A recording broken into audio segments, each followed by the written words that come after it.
Hello, friends. So, this year actually marks the 10-year anniversary of my Etsy shop.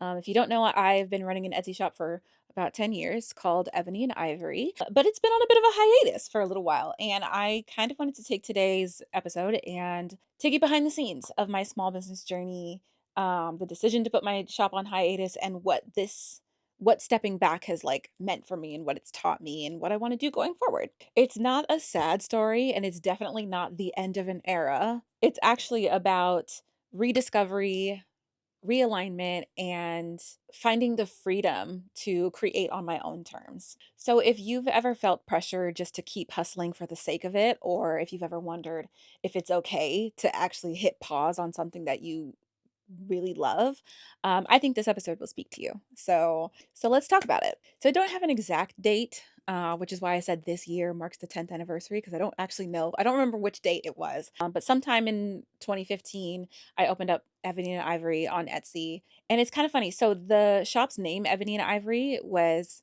inspired by the song Ebony and Ivory by Paul McCartney and Stevie Wonder. I'm sure most people know that song by now, especially if you're, one of my 90s or 80s babies and you watched The Fresh Prince of Bel-Air back in the day. It was like one of the songs that Carlton used to dance to a lot. And I don't know. So cue the Carlton moment. But basically the song is about like race relations and the desire to create harmony between like blacks and whites and everything, symbolized by the piano keys, right? So like ebony and ivory. I learned to sew from my mom and my aunt sometime in elementary school, but I didn't really get serious about it until the end of high school. Naturally, my sewing machine felt like an extension of myself, and most sewing machines, at least modern sewing machines, are made in either like a white or ivory exterior. So the name was like a no-brainer to me. Funnily enough, though, nobody's ever really asked me about the origin of the name. So now you know.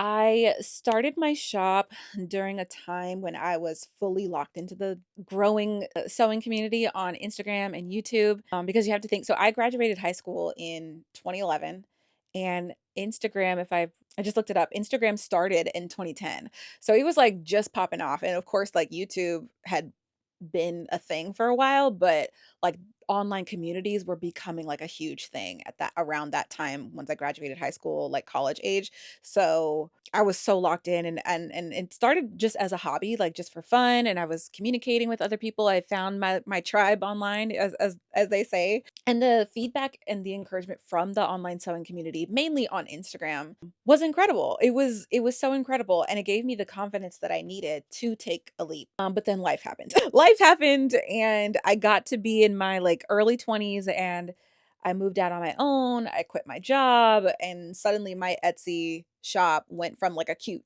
fun little side thing just to like make some extra pocket money to now this is my only source of income. So that's when things got serious and very scary, and it's all fun and games until you have to pay rent. So you can imagine how like honestly like stressed out I was. It went from just being something fun that I could pick up and put down whenever I felt like it to I'm depending on this money now, and it has to work. You know what I mean? So there wasn't really any room to fail anymore, and that was really scary, but at the same time I was really young and it was brand new to me. So it was still exciting, but as the years went on, it got, you know, I just was more and more weighed down by that pressure. So at first, my vision was really simple. I just wanted to make pretty things, whimsical clothing for women to enjoy all over the place. But then as I learned more about the fashion industry through the different relationships that I was making online, and different people that I was just running into in general that were also into fashion, also into like handmade clothing and things, and connecting with my customers as well, my vision expanded. I wanted to create for the people who were underserved in fashion, the quirky vintage lovers, the plus sized, the budget conscious, those who have disabilities, so they need like more adaptable clothing. So I attempted heavy on the attempted to learn how to grade patterns, which just means how to take a pattern that's for one size and then enlarge it or reduce it or just adapt it, like make bigger or smaller sizes. I'm still not great at this. That has never been my strong suit. So I tried to do that, and I tried to adapt my designs, like I said, for people that need certain things. Like I need the zippers are usually in the center back, but if somebody had mobility issues, I would move them to the center front. Or, if they have certain medical devices that need to be placed somewhere, I would change where the waistline was, or change where the pockets were, or add a separate secret pocket to hold that medical device, without it being seen on the outside of their clothing. I would put zippers in funny places if somebody was breastfeeding, or add elastic if somebody was pregnant and needed it to like work for their changing body. My heart was set on affordability and inclusivity, even if that meant that my profits were like razor thin, and they were indeed razor thin. And I'm not like angry or upset or feeling any kind of regret. I'm actually really proud. Like looking back, I'm really proud of what I accomplished. I hit like over 600 sales, which to some people might not sound like a whole lot, because I've seen, all different kinds of shops selling different kinds of handmade items, and they have like, their numbers are like in the thousands. But, for a girl who's making clothes in her tiny bedroom in her tiny apartment all by herself with no formal education, that's a pretty big accomplishment for me.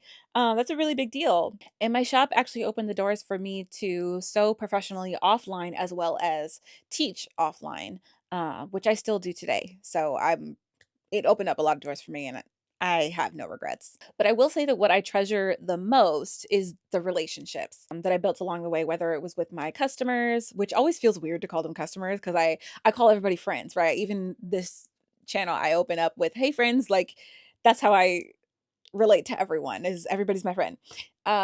But so with my customers, with fellow creators, like I said, that I've built relationships over the years with on Instagram, even some of them who happen to be social media influencers, that's been really cool to engage with them in that way versus just a transactional kind of relationship. They've actually become some of my friends, and I couldn't be more grateful for that, because that doesn't happen to everyone. So I'm very grateful. And hi, if you're watching. Admittedly, I have not been great at nurturing those friendships since I took my shop like on a hiatus. And I do, if I regret anything, it is that. It is like neglecting that and like letting them kind of fall by the wayside for such a long period of time, but they are still so important to me, genuinely. I've saved every thank you card. I reread the tagged posts that you've, tagged me in on Instagram or Facebook. I think of you guys often. I do, genuinely do. I even sometimes, when I'm feeling like really bad or I'm having like a bad case of imposter syndrome, I will sometimes go back and reread the nice reviews that are still, that you can still see on my shop page and stuff. And it just, it sticks with you. It sticks with you for real. And honestly, that's like the main reason that I kept it going for as long as I did. I think unfortunately, the one of the negative side effects of being inundated with online sellers, and being in an oversaturated market, is sometimes we kind of forget that there are real live human beings on the other side of these screens, on the other side of these transactions, but I'm a real person with real feelings, and I'm not without humanity. So all of those moments like stick with me, and they probably will for the rest of my life, to be quite honest, because I don't know, it's just one of those nice things that you never really think that you can do, or that you're good enough to do, or that anybody would really care that you're doing it. And then people surprise you. And so that's just been one of the most like fulfilling things for me, was opening that shop, seeing it be successful, and having those like interactions and relationships with people along the way. So yeah. Okay, time for the bummer. Let's talk about why I walked away. So, running an Etsy shop is no small feat. Running any kind of small business is no small feat, even though we call it a small business and it sounds really cute and sometimes easy to do, but that's kind of a misnomer. It's not always pretty dresses and glowing reviews, though I did have some really great ones. Like I said, over time, the joy of creating started to fade, and it was replaced by the pressures of hustle culture. I think a better way for me to explain it is the why behind my business got lost, and everything became about the what. I feel like I was erasing myself, my customers, and just reducing everything to transactions, to money. And in turn, I started to run into people who only cared about like what they could get from me, and then tried to sweeten the deal for me by saying like, oh well, you'll get this on your end, but essentially they would ask me to work for free. And I was like, okay, this is not where I wanted my business to go. I don't even know how I got into these kind of conversations, but this doesn't feel good to me. So So one of the first signs that should have been a huge red flag, but it wasn't. One of the first signs was that I stopped sewing just for myself. My machine or my sewing machines would collect dust for months in between orders. Each order that came in became, rather than like, oh, look at this beautiful thing that I get to create for somebody that has their heart set on it. This is just another box that I have to check off. You know what I mean? Rather than a creative work of the heart. I found myself chasing trends instead of following my own unique design perspective or my own voice. And I was ruled by the algorithm instead of inspiration. And the custom orders brought their own challenges too. And while most of my customers were absolutely wonderful, joys to work with, there were some few situations that hurt me personally too. And those experiences taught me some like super valuable lessons about setting boundaries, protecting my time, protecting my mental health, maintaining professional integrity, and owning up to my mistakes, which were many, and doing what I can to make it right by my customer, both in the moment and as I moved forward. And financially, I definitely struggled trying to balance that affordability and sustainability of my business. So trying to keep it like every piece affordable as possible while dealing with Etsy's, rising fees, shipping costs, the constant pressure to discount my work for the sake of staying visible on the platform made it kind of impossible to turn a profit the way that I was going about it. And I think that's where a lot of education comes into play, right? Like I said, I don't have any formal education. I didn't go to design school. I didn't go to and get a business degree in any sense. I was just kind of winging it, YouTube University over here. And let's be real. I mean, like when people think of Etsy too, this is like a separate point, but when people think of Etsy, you think of the platform itself, not the individual creator. So it definitely also felt like that I had that going against me. It's hard for like a small creator like me to stand out. And so it just wasn't fun anymore. It just all that to say it wasn't fun anymore. And worst of all, I just realized that I was not following God's lead anymore. I wasn't honoring him with my business. I wasn't sending a good message. I just wasn't following him and putting him first in my business and leading with those Christian principles. I fell into the trap. So my decision to step away once I finally got tired of floundering all the time and routinely burning myself out throughout 2023 was rooted in my faith, like I said. And the Bible teaches against you know, flaunting and hoarding wealth and reminding us to focus on our inward character over our outward appearances. And so that trap that I'm talking about is materialism. I was in a cycle of competition, of chasing money and success, desperate for public approval. I started to question the consumerism that was tied to my business. I'm not a minimalist in any sense of the word, but I'm not like a massive materialist either. I just wasn't comfortable with my entire online presence revolving around pushing people to buy things that they don't need with money that they don't have to fit into an image that I'm pushing on them. I'm a firm believer in enjoying the things that you have. Absolutely. I have stuff. I have plenty of cute things that make me happy. I'm all for enjoying the things that you have, but life shouldn't revolve around those material things. You know what I mean? And so that conviction made it really clear to me that I just need to pause and reevaluate because I don't like the direction that I'm going in anymore. I don't like the message that I'm sending. So since stepping away from Etsy, I've just been working offline as a seamstress as well as, a normal day job. I work in education now as my main source of income, but I still work as a seamstress. That hasn't changed. Honestly, I love it. I love it so much. It's so much. I mean, it's not like it's better or worse, but it's just a totally different business than it is online. It's slower, it's a lot more personal. I can finally have in-person fittings and develop like much deeper relationships with my clients. I don't call them customers anymore. I call them clients now. Feels very profesh. I've worked with a few brides, but most of my work now involves alterations and upholstery, which is like so weird. I've never done that before until like maybe sometime last year. And I don't even remember where it came from, but somebody asked me to do it. And then now a lot of people are asking me to recover their chairs and cushions and couches and stuff. And that's an adventure. I'll say that. So it's very different from my online business. On Etsy, I pretty much only made, dresses, skirts, some little accessories here and there, maybe a blouse or two, what have you. But in real life, no one ever asked me for that stuff. Everybody just wants me to alter the things that they already have, which is fine, or to do some upholstery or something. And that's, I don't know, it's just kind of funny how that worked out. But I also teach private sewing lessons. I was teaching group classes for a while, which I'll talk about in a second, but it's like quick, easy money, which is cool. My turnaround time is like a billion times faster than what it used to be because I'm doing much smaller jobs now. And you'll also be happy to hear that I have been thriving in my other creative pursuits outside of sewing as well, because I have a lot more free time, as well as like I don't have the pressure to monetize any of those things. I've been painting, I've been gardening, learning hand embroidery, which I'm really bad at, but I don't care because it's just for the fun of it.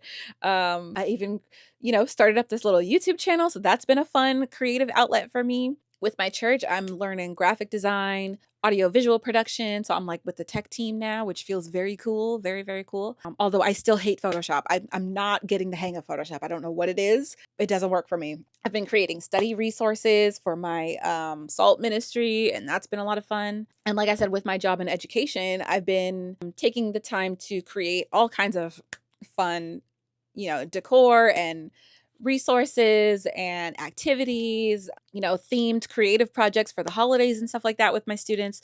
And so this newfound freedom has been such a blessing to me, honestly, and I don't take it for granted. I feel like I've really rediscovered the joy of creating just for the sake of creating. You know what I mean? And you really can't put a price on that.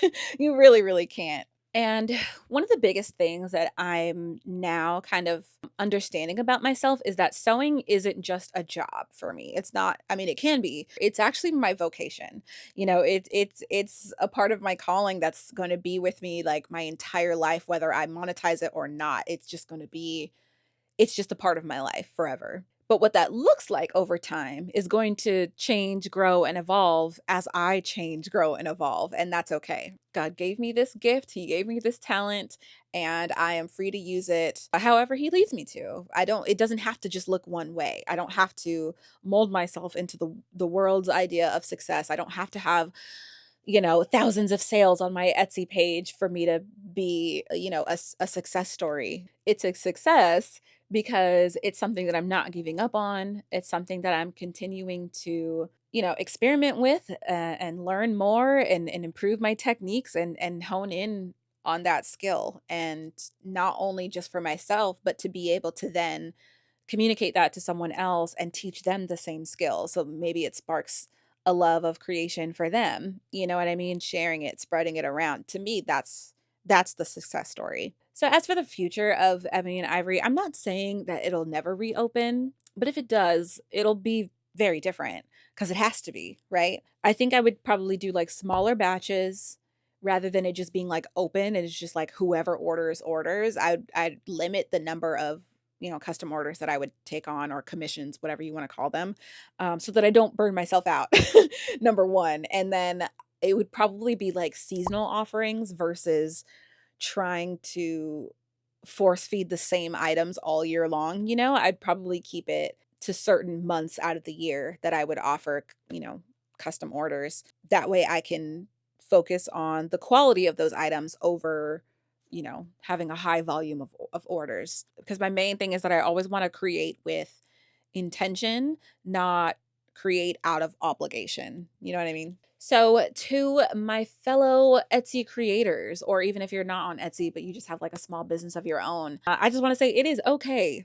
to take a step back and reevaluate your principles and just how you operate your business in general. It's okay to take a break. And please, please do not let your worth be tied to your productivity, or how much money that you make. And lastly, you do not have to monetize every passion or every hobby. You don't. You can, but you don't have to.